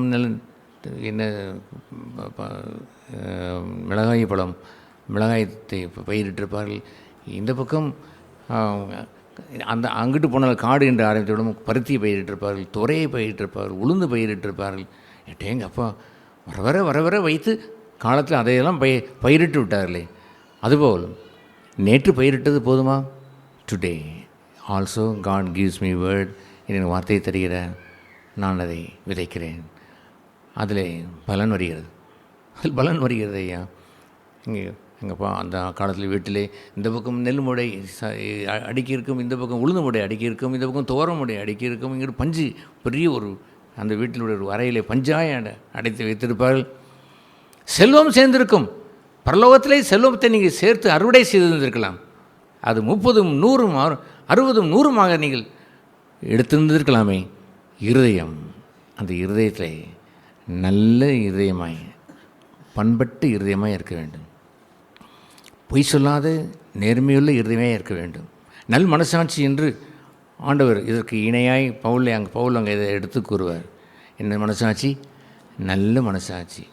இங்கே அவர் அதற்கு இந்த இணையாக என்ன சொல்கிறார்? நல்ல நிலம், நல்ல மனசாட்சி, உடனே அதை உணர்ந்து சரி செய்கின்ற மனசாட்சி, கூர்மையான மனசாட்சி.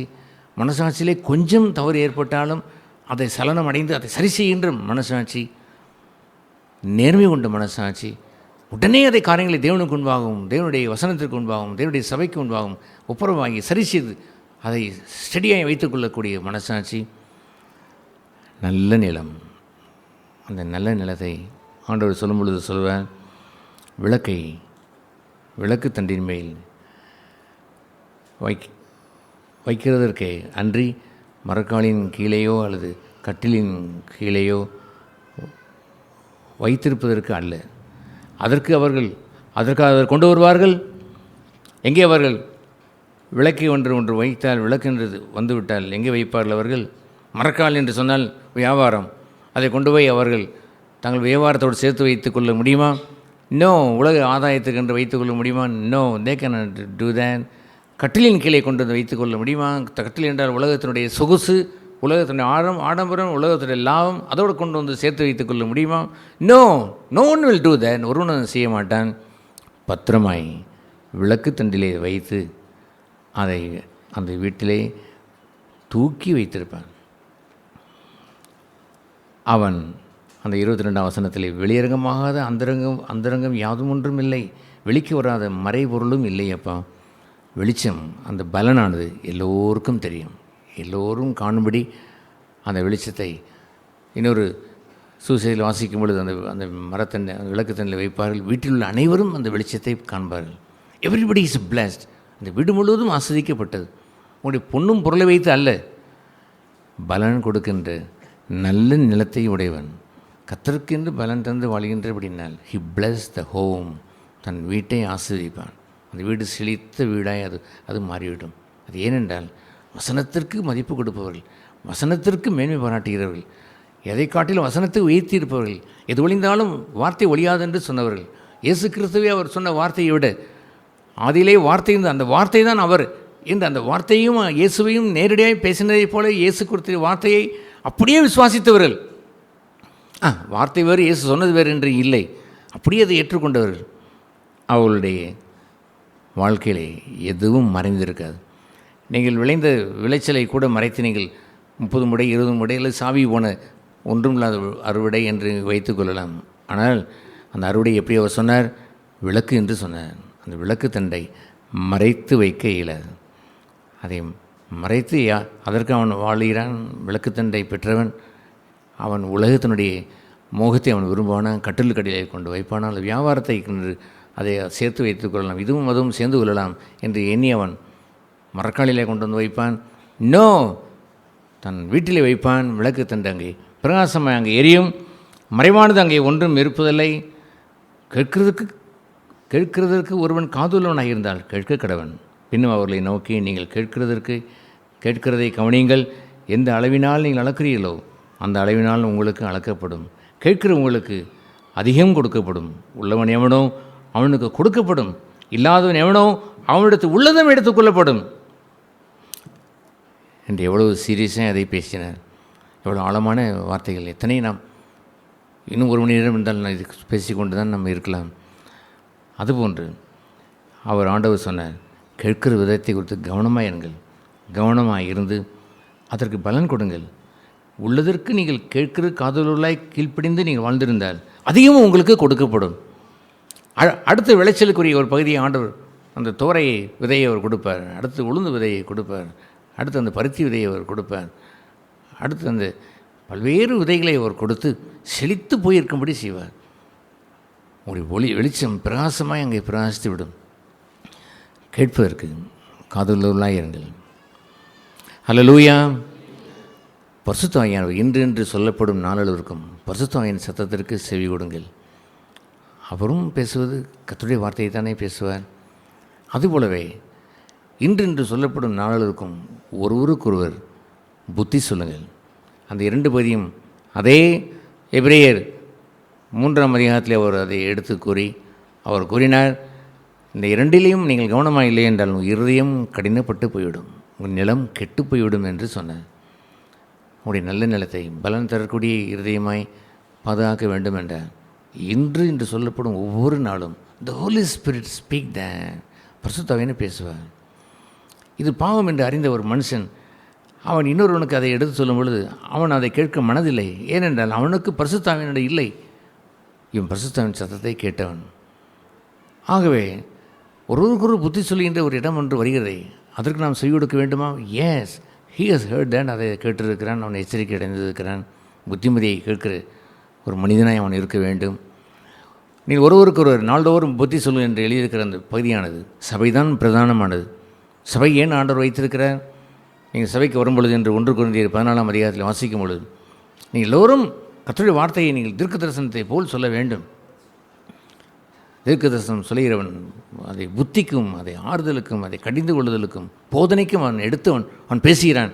அதுபோன்ற நிறைவான புத்திமதி உள்ள இடம் த சர்ச் ஆஃப் காட், ஜீவனுள்ள தேவனுடைய சபை. சபையிலே தன்னுடைய வார்த்தையை அனுப்பி தன் மனவாட்டியை அவர் சுத்தம் செய்கிறார். வார்த்தையினாலே என்று அந்த எபேசியர் 5ஆம் அதிகாரத்தில் வாசிக்கிறதை போல் தன் வார்த்தையை அனுப்பி மனவாட்டியை சுத்தம் செய்து பழுதொன்றும் இல்லாமல் கரை திரை இல்லாமல் சுத்தம் செய்கின்ற ஒரு இடம் என்று ஒன்று இருக்கிறதே. அங்கே என்ன இருக்கிறது? என்று சொல்லப்படும் நாளில் இருக்கும் புத்தி சொல்லுகின்ற அந்த வார்த்தைக்கு செவி கொடுங்கள். பரிசுத்த ஆவியானவருக்கு என்று சொல்லப்படும் வார்த்தைக்கு செவி கொடுங்கள். இப்படிலாம் வசனத்தில் இல்லை என்று எண்ணாதீர்கள். பரிசுத்த ஆவியின் இந்த நேரத்திலே உரைக்கின்ற வார்த்தையை கேளுங்கள். நீ அருவருப்பான ஒரு காரியங்களை நீ பார்க்கும் பொழுது, கெட்ட வார்த்தை ஒன்றை சிலர் பேசும்பொழுது வாயிலிருந்து தூசண வார்த்தை புறப்படலாகாது. ஸ்டார்டிங் பாயிண்ட் இருக்கக்கூடாது. அப்போ ஏன் இப்படி பேசுகிறாய் என்று சொல்வதை கேட்கும் பொழுது, ஆவியான சொல்லுகிற அந்த வார்த்தையை நீங்கள் கேட்கும் பொழுது நீங்கள் அப்படி ஒன்றும் தெளிவாக அங்கே வேதத்தில் எழுது அது வேறு விதமாக தான் எழுதியிருக்கின்ற சொல்லாதீர்கள்.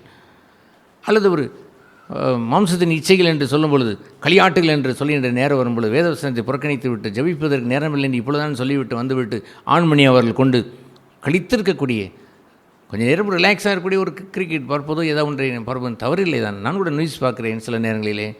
ரொம்ப லேட்டாக சாப்பிட்டு கொண்டே கொஞ்சம் நேரம் பார்ப்பது உண்டு தான். That's okay.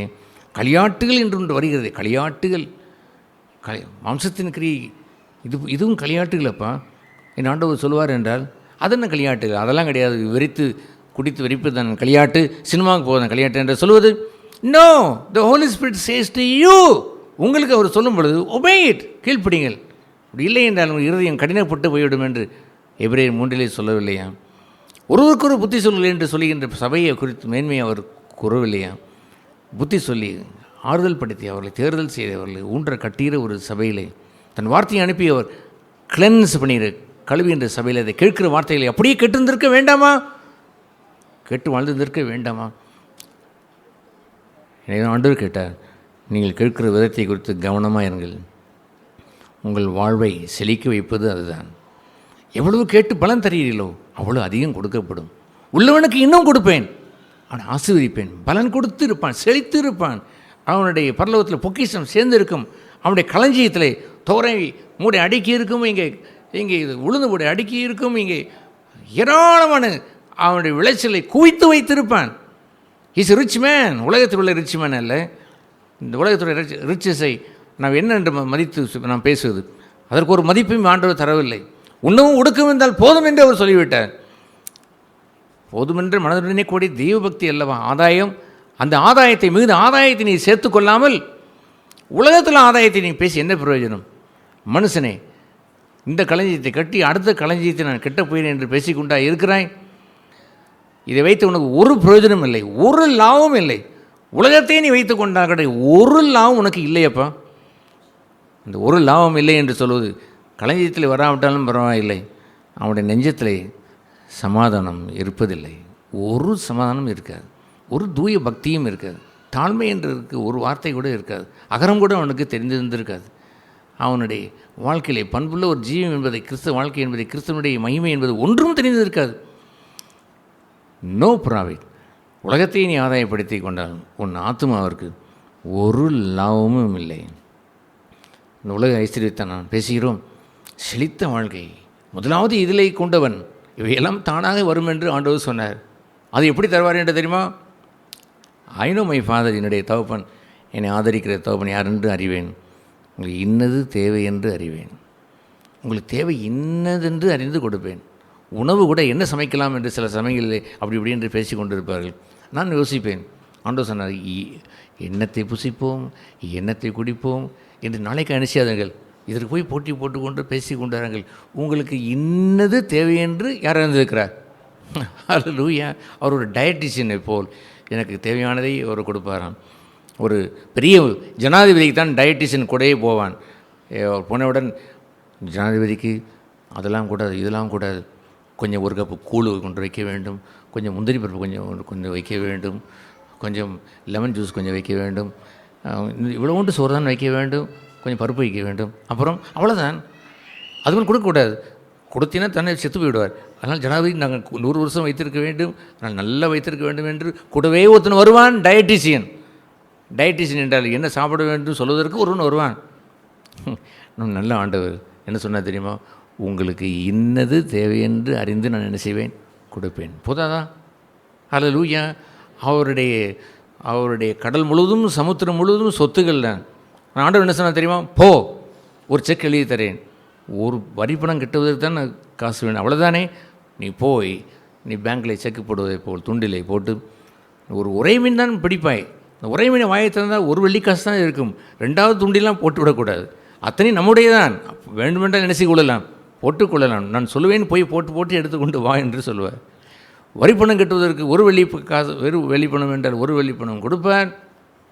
பேது மகளுக்கு ஒரு கல்யாணம் ஆக வேண்டும் என்று சொன்னால் 20 வெள்ளிப்பணம் கொடுத்தால் உங்களுக்கு கொடுப்பார். வாட் எவர் யூ நீட், உங்களுக்கு தேவை இன்னதென்றால் கொடுக்க மாட்டாராம். மெய்யான செல்வம் பரத்திலே சேர்க்க வேண்டும் ஐயா. ஒரு லாபம் இல்லை என்று நீங்கள் போயிற வாழ்க்கை நலமாக இருக்கும். மனுஷன் சம்பாதிக்கிறான், மனுஷன் என்னவெல்லாம் எண்ணிக்கொண்டு திரைகடல் ஓடியும் திரவியம் தேடலாம் என்று அவன் எண்ணுகிறான். ஆண்டவன் கீழே எழுதி வைப்பதெல்லாம் நீ எத்தனை தேடினாலும் ஒரு லாபமும் இல்லை. நீ சேர்த்து வைத்ததுலேயும் துரு பிடித்து விடும், அதுலேயும் காலியாகி போய்விடும். எவனா கல்லன் வந்து என்ன செய்விடுவான்? திருடி கொண்டு போய்விடுவான். இப்படி எக்ஸ்போர்ட் பண்ண கப்பல் எங்கேயாவது நடுக்கடலில் மூழ்கி போனாலும் போய்விடும், எல்லாம் போய்விடும். அது போகட்டும், உன் ஆத்மாவிற்கு ஒரு நன்மையும் உண்டாது, நிம்மதி உண்டாது. எத்தனை கோடி பணம் இருந்தாலும் நிம்மதி இல்லையப்பா என்று உலகத்தில் பாடுகிறான். அதுபோல் போய்விடும். நல்ல நிலைமை ஜீவகாலமெல்லாம் கர்த்தருடைய வார்த்தையை போற்றுகிறவில்லை, பரிசுத்தாவினுடைய குரலை கேட்கிறவில்லை, சபையினுடைய போதனையை கேட்கிறவில்லை, வாழ்ந்து முன்னால் சென்ற மூப்பர்களுடைய அல்லது பரிசுத்தவான்களை ஒருவருக்கொரு புத்தி சொல்கின்ற வார்த்தையை கேட்டவில்லை. வளர்ந்து பெருக வேண்டிய அற்புதமான காலம் வீணாக்கி போடாமல் இனி வரும் காலத்தில் எதெல்லாம் களைய வேண்டுமோ களைந்து போட்டு நல்ல நிலைமாய் இருதயத்தை வைத்து பலன் நூறத்தனையாயும் கொடுக்க நம்முடைய சபைக்கு ஆண்டவர் இரக்கம் செய்வாராக. நாம் யாவரும் ஜெபம் தலைவணங்கி ஜெபம் செய்ய கடவோம். பிதாவே, இந்த வேலைக்கு ஸ்தோத்திரம். இதை காட்டிலும் நம்முடைய வசனத்தை எங்கள் மத்தியில் பிரஸ்தாபப்படுத்தியிருக்கிறீர். சுடர்லி பட்டயமாய் ஆண்டரே வசனம் எங்களுக்கு மேன்மையாய் சபையில் இருக்கிறதே உங்களுக்கு நன்றி செலுத்துகிறோம். உங்களுடைய உத்தமத்திற்காய் உண்மைக்காய் நன்றி ஆண்டவரே. வசனத்தை சாத்தான் எவ்வளோ வெறுக்கிறான் என்பதை நாங்கள் அறிந்து எங்களுடைய இருதயத்தை நல்ல பண்படுத்தி வைக்க கிருபை செய்தலும். நாங்கள் தியானித்த எவைகளெல்லாம் அகற்ற வேண்டுமோ அவையெல்லாம் அகற்றி, கற்களை அகற்றி, முள்ளுகளை நாங்கள் அகற்றி பண்படுத்தின நிலமாய் பலன் கொடுத்து வாழ கிருபை செய்கிறாங்க. அவ்விதமாக எல்லோரையும் நீர் உடைய வார்த்தையினாலே ஆசீர்வதித்து எங்களை உடைய வார்த்தையை தொடர்ந்து பரிசுத்தாவியின் மூலமாய் தந்து, சபையின் மூலமாய் தந்து எல்லோரும் சீர்பட்டு சிறப்பட கிருபை செய்தலும். உன் நாமத்தை சபையில் மையப்படுத்தும் இயேசு நாமத்தில் பிதாவே, ஆமென்.